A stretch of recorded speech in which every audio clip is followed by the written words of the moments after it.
Hello ladies and gents, it's the Beanie 101 here with some more NHL 15 Be a GM mode where we are trying to take the Detroit Redwings and create a bit more of a dynasty with them, prolong their time at the top of the tree and try and make the most of the rest of Datsuk and Zetterberg's career. But we have hit some roadblocks in the way, so we have not been playing well this season, and so we've traded away quite a lot of our stars already.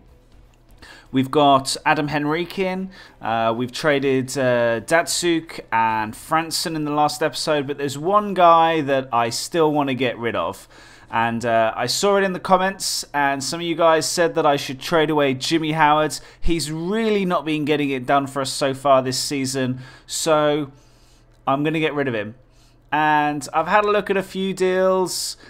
It's really tricky to trade away a goaltender, especially mid-season. So I'm just going to try and get some picks for him. We've got Mrazek, who is an up-and-coming goaltender, someone who can take the reins for the rest of the season and hopefully develop. So I'm going to try and get a couple of first-round picks for Jimmy Howard and Jason LaBarbera as a bit of a backup to Mrazek. So that is now done. Jimmy Howard is gone. Thank you for your lack of consistency and your terrible save percentage. But now we are going to go into the month of March, and we're going to sim all the way up to the Tampa Bay Lightning on the 20th of March, and we're going to see a little bit of gameplay of Detroit playing Tampa Bay. But let's see if we can get off to a decent start. No, we lose 3-2 to the Rangers. Can we beat Calgary? Yes. So Monahan and Gaudreau go back to the Calgary Flames and post the win. We have 2 overtime losses. We're killing it with overtime losses this season. 14 overtime losses now. That's crazy. We get a win versus Columbus 4-1. Plenty of goals going up here. We lose 7-1 to the Flyers. And let's change our scouting assignment. Where do we want to go? I think we still want to be scouting the CHL. So, let's try the WHL and let's scout some defensemen for once. There we go. So we've got Florida to sim, and then we're going to get into the game with Tampa Bay. Our luck so far in our live broadcast games has been pretty poor. We win against Florida. That is great. So can we put up some good numbers? You can see our overalls, 90 offense, 90 defense, and only 82 on our goaltender with Mrazek in net. And here we are in Tampa, the sunny state of Florida. It's going to be quite hot in March time. And Tampa have a good record, 41, 25, and 5. They are doing well this season. So let's see who we have as our starting goaltender. I'm expecting it to be Ben Bishop. And Mrazek should be starting for our Detroit Red Wings unless LaBarbera gets the nod. And here we go. Steve Stamkos, 92 points. He must be leading the league, or up to the league in points, if he's got 92 points this far into the season. And there's Ben Bishop. Good save percentage. 914, 2.6 goal against average is pretty good as well, and 34 and 20. He's played a lot of games, but that's not too shabby. Mrazek, on the other hand, the 2.91 is certainly better than Jimmy Howard, but the save percentage is still below 900, which we don't like. And we get off to the worst possible start. We're just over a minute in. The puck goes back to Matt Carl at the point, off a face-off in our defensive zone, and all he does is spin around, clap it home. Filppula with the easiest assist he's ever going to make. Mrazek is slightly unsighted. There's a bit of a screen in front of him for the shot, and he doesn't really get across in time. So poor to see that. We then go a little deeper into the first period, 7 minutes left on the clock. And Tampa decides to dump the puck deep. Smith goes to retrieve, but he's pinned against the boards and loses out. Tampa come away with it. Oh, and they miss the net. They get another slap shot, and Mrazek manages to keep hold of that one. But a little bit of danger there. Crisis averted, as you see that the shot on net goes wide. Prime goal scoring opportunity there. But we have Philpa, Karahan and Drouin against Henrique, Gaudreau and Zetterberg. And we have Zetterberg coming up the ice. He lays it off to Gaudreau, who skates down into the corner and tries to play a saucer pass to Zetterberg. He just about gets it and lays a pretty lazy shot on net. And Tampa Bay come away with the puck in the offensive zone again. It's behind the net, played out front, and Drouin is there. Rookie Jonathan Drouin. I think it's Drouin. Drouin? I'm going to say Drouin. Sounds like a French-Canadian name. Probably isn't. But the one-timer beats Mrazek. And that pass from behind the net in NHL 15, that's a pretty good pass these days. Drouin celebrates. Cronwall looks away in disgust. Has a quick look at how he's taped the toe of his stick. It's not going to help you there, Cronwall. And the first period, we come away disappointed. We get off to the worst possible start, letting in a goal very early on in the first period. We tried to make the most of it. We have a couple of shots on net. Ben Bishop is equal to it. And Drouin makes the most of Tampa Bay's advantage and makes it a 2-0 lead. So we're now going to see what action happens in the second. We are midway through. And Detroit are pressing the issue. We're deep in the Tampa Bay zone, but the breakout is on. It's a 3-on-2. Johnson's with the puck by the face-off circle, and he just rips a snapshot past Mrazek for 3-0. We're going to take another look at this. Callahan and Garrison with the assists, but Johnson just steams down the ice. And the release of the snapshot beats Mrazek, all ends up. Blocker can't get up in time. And Johnson wheels away in celebration. Great goal. So our Detroit Red Wings are in a little bit of a hole. 3-0, halfway through the game. We've got to make amends. So we get the puck deep and, oh wow, straight away our Detroit Red Wings have a reply, and it looks like it's Tom Wilson with the goal. So doing some work on that fourth line. DeKaiser and Cleary with the assists on that goal. Tom Wilson using his strength to bully his way into a prime scoring location and slots it past Ben Bishop on the one-timer. Wilson's got to be happy with that. His first live goal since trading him from the Washington Capitals. And that was all the action of the second period. We're going to take a look at a few of the highlights. And we can see a few shots from Detroit. Another great look at the Johnson goal. Blows it by Mrazek. Tampa Bay have got to be happy with a 3-0 lead at that point. But they can't rest on their laurels because Tom Wilson gets one back. And 3-1 means we go into the third period with a little something to play for. So we go into the early third period mark, and Detroit have really got to make a mark. We've got to get an early goal to make a game of it. We get the puck back to Zetterberg. Work it back to the point. Cronwall with the puck. He shoots it and he scores, and we get the goal that we need. Is the comeback on? Zetterberg and Gaudreau doing some work on the first line. Gaudreau feeding the puck to Cronwall, who absolutely claps it by Ben Bishop. Must be unsighted. Good screen in front of Bishop. He does have absolutely no idea where the puck is.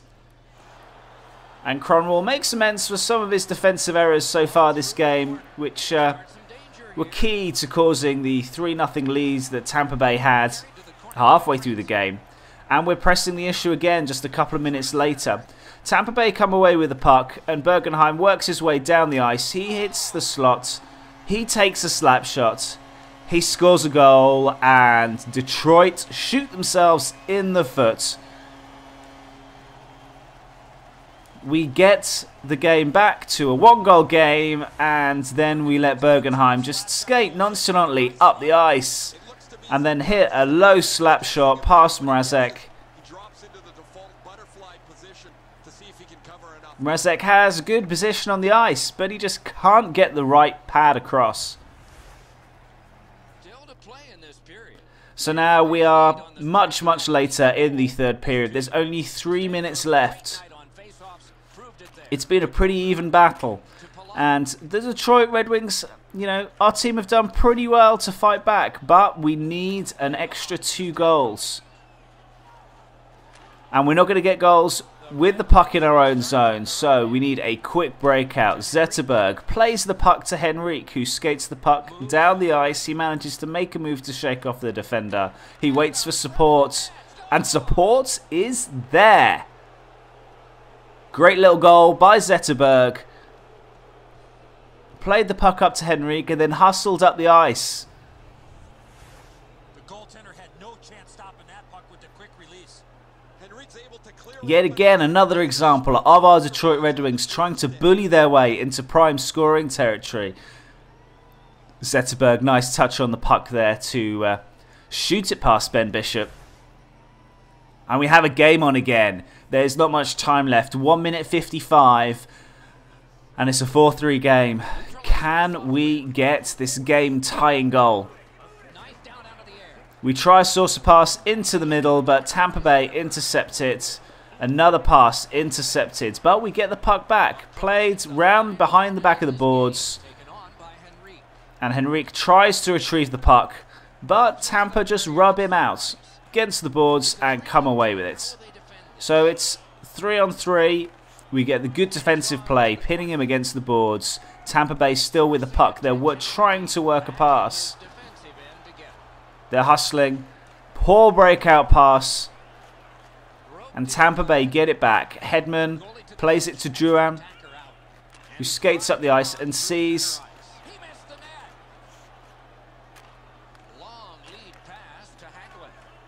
We've got an empty net. Come on, we've got 16 seconds. We need support. We need support up the ice.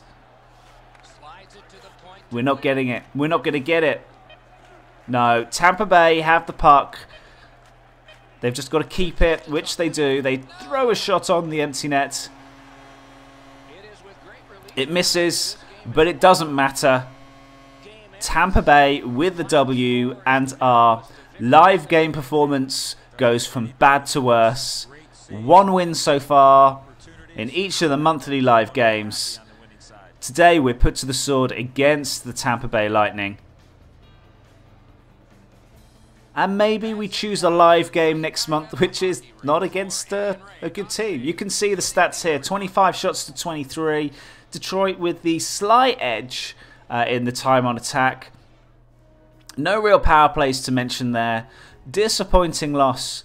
After getting off to a really bad start and giving up a 3-goal advantage, we did manage to come back quite well, but didn't really have enough left in the tank to get the job done. And we follow that with a loss against St. Louis. We win against the Arizona Coyotes, lose 4-0 to San Jose, and then can we get our own back on Tampa Bay? No, we can't. We lose 7-1 this time. We get a shutout against the New York Islanders, though, and we've got one last game against Ottawa to mark the end of March.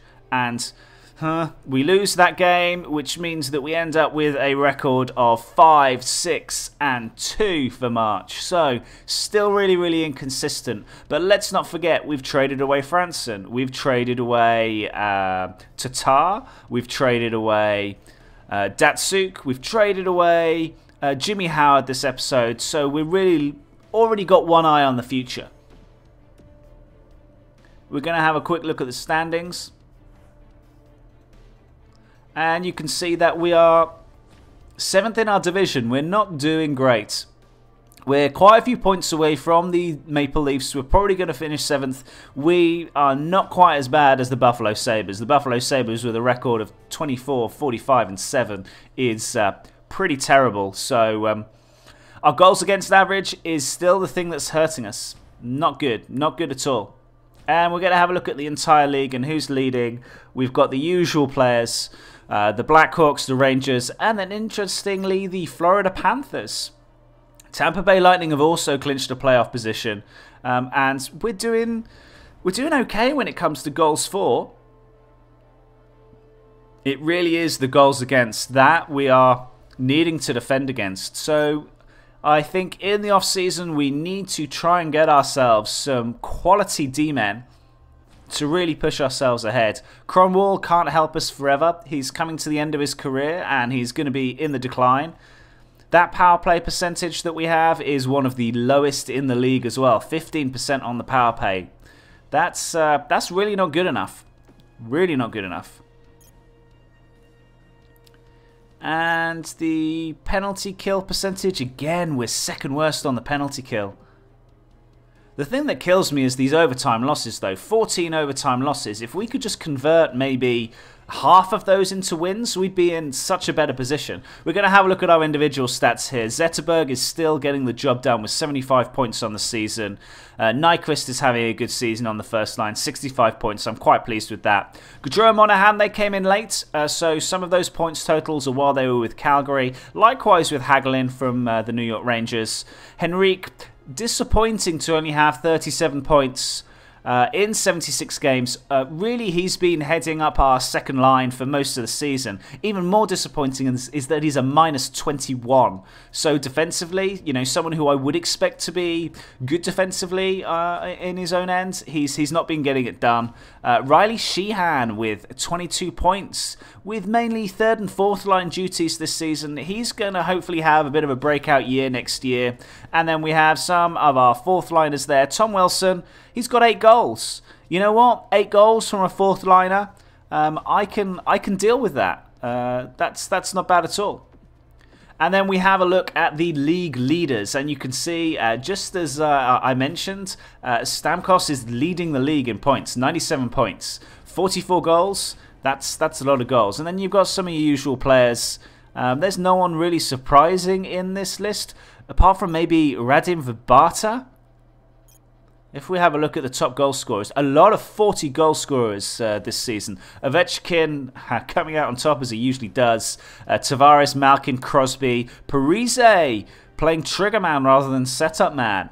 Stamkos, Perry, Hossa, Vrbata with 40 and 40 season. 81 points. He's killing it out there in Vancouver. Mind you, playing with Daniel Sedin is probably going to do that with you. Oh no, Henrik. Henrik's the one that's been setting him up. And look at good old Jumbo Joe. Still getting it done in San Jose. Not really the goal threat that he was. 8 goals, but 60 helpers. That has him third in the league in assists. That's pretty cool. I like Jumbo Joe. Still got the skills to do it at the top level. Great passing, great offensive awareness. Yeah, that shot isn't as good as it once was, and I don't think it was ever that great. He had a couple of years earlier on in his career where he put up some monster points totals. But, you know, you got some good players. Mainly centres at the top of the list there. Getzlaf having a good season. And let's take a look at the rookies. And you can see that our very own Johnny Gaudreau, we already know he's got really, really elite skills. Yeah, he's not got the size, but it doesn't seem to matter. He's putting up some really good points. 62 points for a rookie season is pretty good. Forsberg and Hoffman are also there. And you've got Jonathan Drouin, Kuznetsov. Klingberg is outpointing Aaron Ekblad on the defensive side. And then you've got, is it Damon Severson with 20 points in 77 games? That's not too shabby. So you've had a little look at what the rest of the league is doing. Our season is over. You know, let's make no qualms about it. We are already prepping for next year. But don't forget to like, don't forget to subscribe if you want to see some more of my content. Thank you ever so much for watching this GM series, and I will see you again next time.